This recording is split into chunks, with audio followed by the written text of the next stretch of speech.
Assalamualaikum warahmatullahi wabarakatuh. Rahayu Rahayu Sagung Dumadi. Strategi Panembahan Senopati untuk menjebak Ki Ageng Mangir Wonoboyo bagian 1.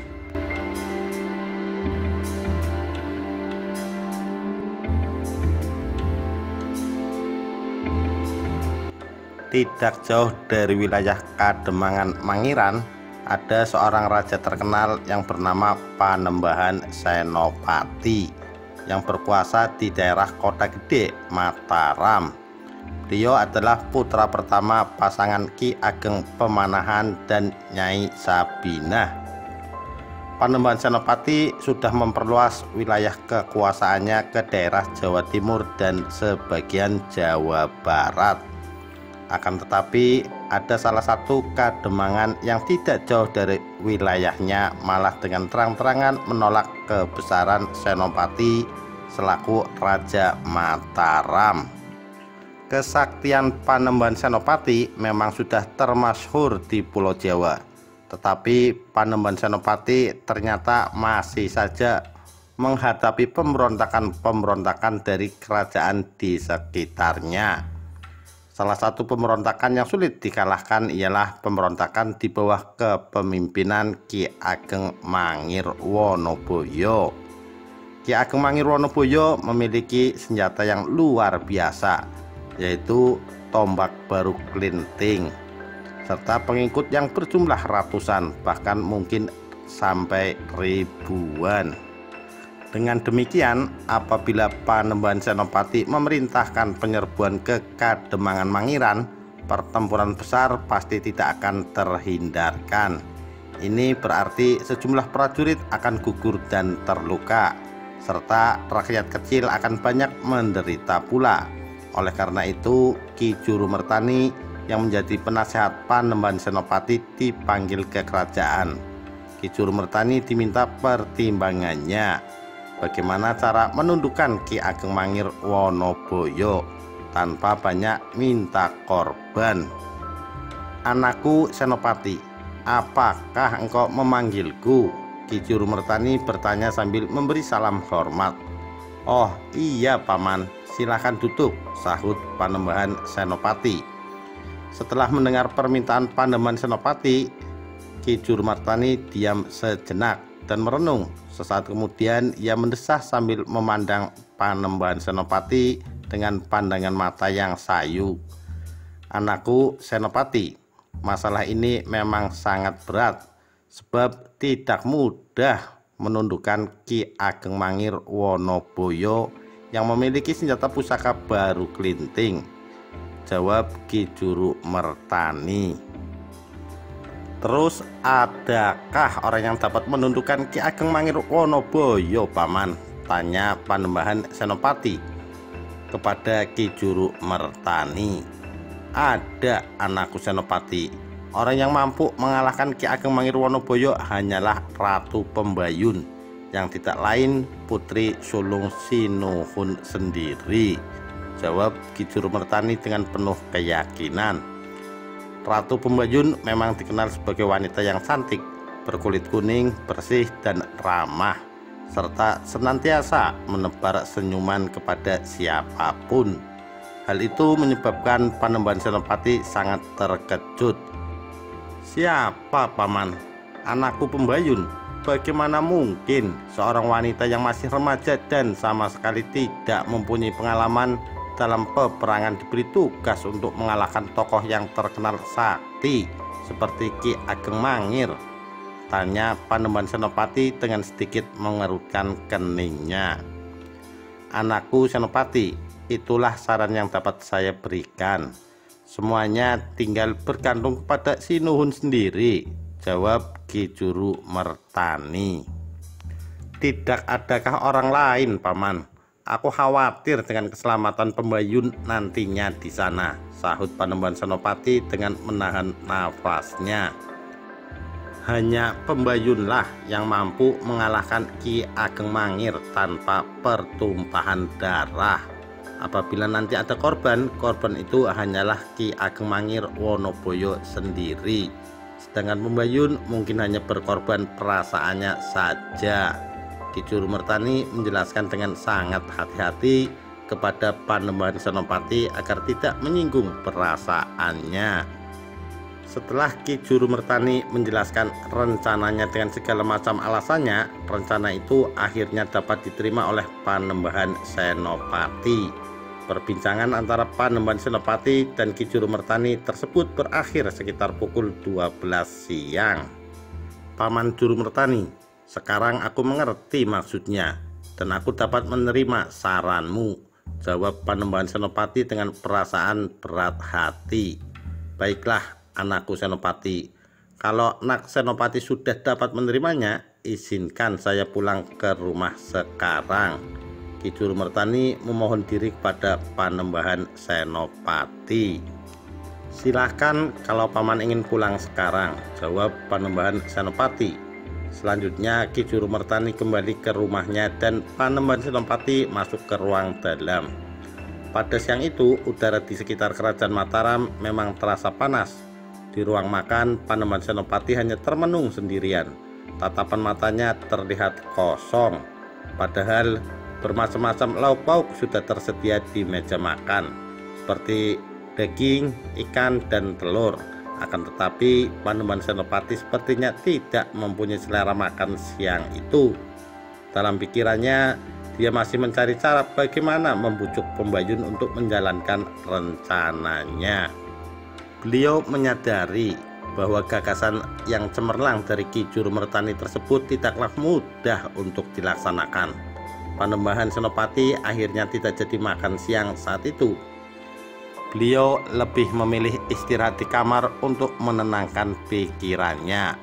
Mungkin memang Panembahan Senopati terlalu letih memikirkan cara merayu anaknya, sehingga malam hari baru terbangun dari tidurnya. Oh, ternyata sudah malam. Terlalu lama aku istirahat siang tadi, guman Panembahan Senopati. Kepada seorang abdi wanita, Panembahan Senopati memerintahkan agar Pembayun segera menghadapnya. Bok, tolong kau panggil Pembayun segera, pinta Panembahan Senopati. Baik, Sinuhun, Rara Rembayun segera saya panggil. Mbok Emban segera menjalankan perintah Panembahan Senopati. Dengan terkopoh-kopoh Pembayun datang menemui ayahnya, Panembahan Senopati. Ada apa ayah? Malam-malam ayahanda memanggilku. Rara Pembayun menyapa ayahnya dengan rasa ingin tahu. Rara Pembayun duduk bersila di hadapan ayahandanya yang penuh wibawa itu. Panembahan Senopati tidak segera menceritakan rencananya kepada Pembayun, tetapi terlebih dahulu menjelaskan bahwa Pembayun sekarang ini sudah cukup dewasa. Anakku Rara Pembayun, siapapun yang mengaku sebagai warga Mataram mempunyai kewajiban untuk berbakti kepada negara dan rakyat Mataram, termasuk engkau putriku, kata Panembahan Senopati dengan penuh wibawa. Pembayun mendengarkan kata-kata Panembahan Senopati dengan seksama. Akan tetapi Pembayun belum juga mengerti apa yang menyebabkan ayahnya tiba-tiba memberikan perintah seperti itu. Ayah, mengapa tiba-tiba berbicara seperti itu kepadaku? Tanya Rara Pembayun dengan penuh tanda tanya. Setelah menjelaskan nilai-nilai luhur yang harus dilakukan seorang putri raja, Panembahan Senopati menerangkan bahwa Kerajaan Mataram sedang dalam keadaan bahaya. Anakku, Pembayun, ayahmu bicara seperti itu karena kerajaan ini dalam keadaan bahaya, jawab Panembahan Senopati. Apa ayah? Bahaya? Seru Rara Pembayun dengan mata membelalak. Benar anakku, Mataram dalam keadaan bahaya dan hanya engkau yang dapat menyelesaikan masalah itu, kata Panembahan Senopati. Apa ayah? Saya yang harus menyelesaikannya, sahut Rara Pembayun semakin terkejut. Iya anakku, hanya engkau yang dapat menyelesaikan masalah itu, jawab Panembahan Senopati dengan penuh keyakinan. Rara Pembayun bertambah kaget ketika Panembahan Senopati mengatakan bahwa hanya Rara Pembayunlah yang dapat membebaskan Kerajaan Mataram dari ancaman tersebut. Rencana tersebut segera dijelaskan oleh Panembahan Senopati kepada Rara Pembayun tentang bagaimana cara mengatasi bahaya tersebut. Adapun rencana itu ialah Rara Pembayun harus menyamar menjadi penari tayub dengan tugas membuat Ki Ageng Mangir Wonoboyo terpikat. Setelah terpikat nanti, Rara Pembayun harus dapat mengambil senjata andalan Ki Ageng Mangir Wonoboyo, tombak baru kelinting. Untuk itu, Rara Pembayun harus senantiasa bersama-sama dengan rombongan tayub di bawah pimpinan Ki Sandiguna, yaitu nama samaran dari Tumenggung Martalaya. Tumenggung Martalaya merupakan salah seorang komandan pasukan tempur Kerajaan Mataram yang pernah berhasil mengalahkan wilayah Brangwetan atau Jawa Timur. Dalam rencana perjalanan ke Kademangan Mangiran tersebut, Panembahan Senopati tidak hanya menyuruh Rara Pembayun yang menari tayub, ada juga beberapa putri lainnya yang akan menyertai Rara Pembayun. Misalnya Ni Ijah, Ni Witri, dan Ni Sita. Mereka harus berganti nama ketika menjadi penari tayub nanti. Pembayun harus menyebut dirinya Rara Kasihan. Ni Ijah mengganti namanya menjadi Rara Kebes. Ni Witri menamai dirinya Rara Luwes, dan Ni Sita menjadi Rara Ayu. Itulah alasannya anakku, mengapa hanya engkau yang dapat menyelesaikan masalah itu, kata Panembahan Senopati dengan penuh kasih sayang. Setelah mendengar penjelasan ayahnya, Panembahan Senopati, Rara Pembayun pun akhirnya dapat tersenyum. Ayahku, tugas ini bagiku sangat menarik. Aku terima tugas ini dengan sepenuh hati, jawab Rara Pembayun dengan senyum manjanya. Akan tetapi muncul juga keraguan di benak Rara Pembayun. Permasalahan terberat yang mungkin terjadi ialah bagaimana nanti jika Ki Ageng Mangir Wonoboyo sungguh-sungguh tertarik, dan bagaimana pula jika Rara Pembayun juga benar-benar mencintai Ki Ageng Mangir Wonoboyo. Dengan kata lain, Rara Pembayun meragukan kemampuannya dalam bermain sandiwara ini. Akan tetapi dengan pucukan Senopati, Pembayun merasa tidak khawatir dan akhirnya lega juga hatinya. Persiapan pun segera dimulai. Mereka berlatih secara diam-diam agar Punggawa Kraton tidak ada yang mengetahui. Kabarnya permaisuri atau istri Panembahan Senopati pun tidak mengetahui apa yang sebenarnya terjadi. Di antara mereka yang ikut membantu persiapan itu ialah seorang nenek yang pada saat mudanya juga sangat cantik. Nenek tersebut membantu Rara Pembayun dan 3 putri lainnya agar senantiasa menjaga diri untuk tampil segar dan bugar dalam menari tayub. Anak-anakku, menari tayub itu sangat melelahkan. Kalian harus dapat menjaga kondisi dengan baik, kata nenek dengan lemah lembut. Terus bagaimana caranya, Nek, agar kita tidak gampang sakit karena kelelahan? Tanya Rara Pembayun. Itu mudah cucuku. Pertama, kalian harus makan teratur dan bergizi. Kedua, tidur kalian harus cukup, setidaknya 6 jam sehari. Yang ketiga, kalian harus sering minum air putih, kira-kira 8 gelas sehari, kata nenek kepada keempat putri Panembahan Senopati.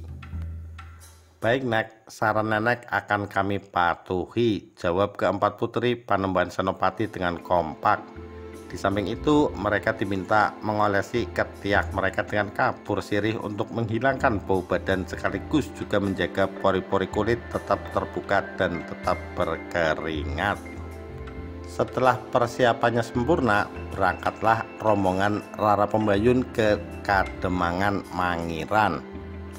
Begitu memasuki desa di sekitar Kademangan Mangiran, mereka langsung mengamen tari tayub. Orang-orang berkerumun dan mulai mengagumi kecantikan para penari tayub, terutama Rara Kasihan yang tidak lain merupakan nama samaran Rara Pembayun, putri sulung Panembahan Senopati. Hal yang menarik ialah ternyata Rara Kasihan memiliki daya pesona yang berbeda dibandingkan ketiga putri yang lain. Oleh karena itu, beberapa orang tua ikut datang melihat kesenian tayub tersebut. Orang-orang itu ingin mengetahui apakah Rara Kasihan menggunakan mantra-mantra khusus agar dapat memikat orang lain ataukah murni dari kepribadian dan kecantikannya sendiri. Ternyata daya tarik Rara Kasihan memang murni dari dalam dirinya sendiri. Hal inilah yang kemudian membuat Ki Ageng Mangir Wonoboyo tertarik dengan rombongan tayub Rara Kasihan tersebut. Oleh karena itu, Ki Ageng Mangir Wonoboyo memanggil rombongan tayub itu untuk main di Kademangan Mangiran. Dia sendiri rencananya akan ikut menikmati dan menari bersama para penari tayub tersebut. Menjelang malam hari, rombongan tayub itu telah sampai di Kademangan Mangiran. Pada malam harinya, Rara Kasihan dan ketiga penari lainnya menunjukkan kebolehannya. Gerakan leher, lengan, dan badannya begitu mempesona penonton. Sebelumnya Rara Kebes alias Ijah telah mengawali menari, disusul Rara Luwes dan Rara Ayu. Pada malam itu Kademangan Mangiran benar-benar dimeriahkan oleh rombongan tayub yang dipimpin Ki Sandiguna. Tidak hanya itu, warga Mangiran semakin memuji kehebatan Ki Ageng Mangir Wonoboyo yang berhasil memanggil rombongan tayub yang sangat memuaskan seluruh penduduk, baik tua maupun muda. Oleh karena itu, Ki Ageng Mangir Wonoboyo mulai berpikir bagaimana jika Rara Kasihan dipinang menjadi istrinya.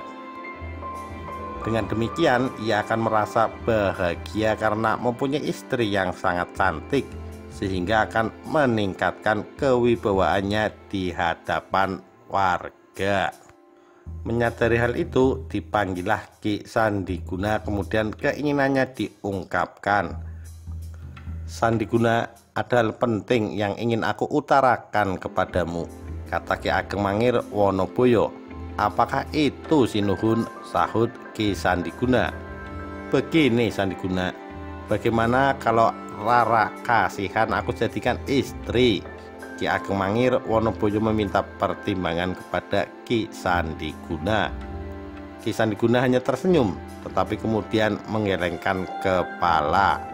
"Maaf Sinuhun, bagaimana mungkin Ki Ageng Mangir Wonoboyo yang keturunan raja akan mengambil istri seperti Rara Kasihan yang hanya seorang penari tayub?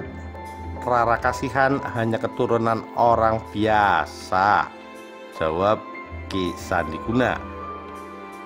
Akan tetapi Ki Ageng Mangir Wonoboyo terus mendesak Ki Sandiguna agar menyetujui keinginannya.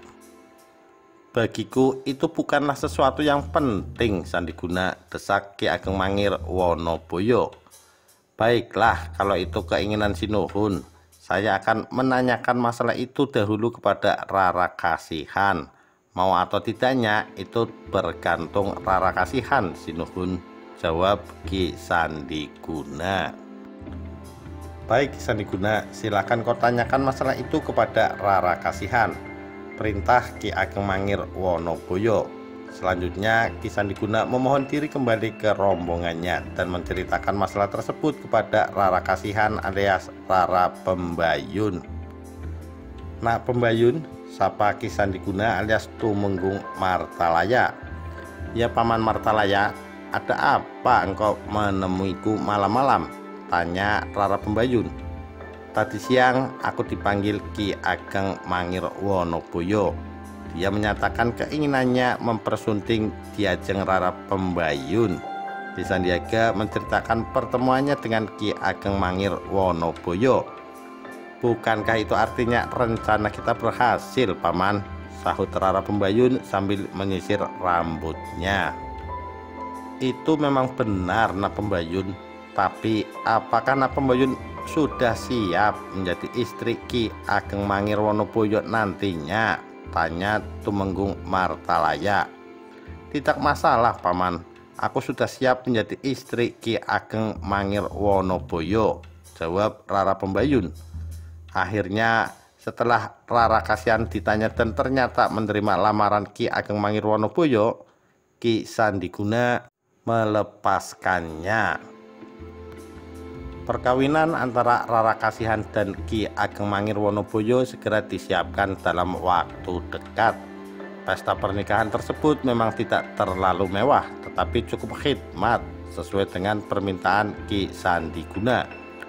Warga di Kademangan Mangiran ikut bersukacita dengan adanya pesta pernikahan Rara Kasihan dan Ki Ageng Mangir Wonoboyo. 2 hari 2 malam diadakan pertunjukan kesenian tradisional. 2 malam setelah upacara perkawinan itu selesai, Ki Sandiguna berpamitan kepada kedua mempelai untuk melanjutkan perjalanan mengamen tayub lagi. Akan tetapi, begitu rombongan keluar dari Kademangan Mangiran, rombongan tersebut berbelok menuju Kerajaan Mataram untuk melaporkan peristiwa itu kepada Panembahan Senopati. Di Kerajaan Mataram, rombongan tersebut sudah ditunggu oleh Panembahan Senopati. Apa kabar Martalaya? Lama kita tak berjumpa, sapa Panembahan Senopati dengan penuh keceriaan. Kabar saya baik Sinuhun, jawab Tumenggung Martalaya sambil memberi hormat. Bagaimana rencana kita dulu Martalaya? Apakah berhasil? Tanya Panembahan Senopati. Benar Sinuhun, kedatangan saya sekarang ini untuk menyampaikan masalah itu. Putri Sinuhun, Rara Pembayun sekarang telah diperistri oleh Ki Ageng Mangir, jawab Tumenggung Martalaya.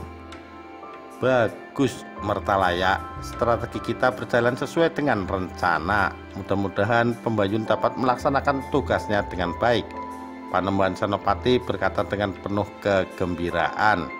Panembahan Senopati benar-benar merasa sangat puas setelah mendengar laporan dari Ki Sandiguna alias Tumenggung Martalaya.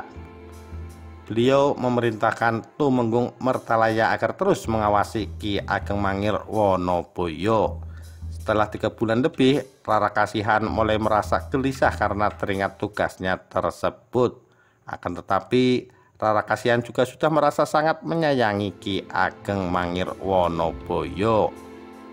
Namun sebagai seorang putri Panembahan Senopati, tugas utamanya mengambil senjata andalan Ki Ageng Mangir Wonoboyo. Oleh karena itu, pada suatu malam diungkapkanlah rahasia yang selama ini disimpannya. Kang Mas Mangir belum tidur, sapa Rara Kasihan.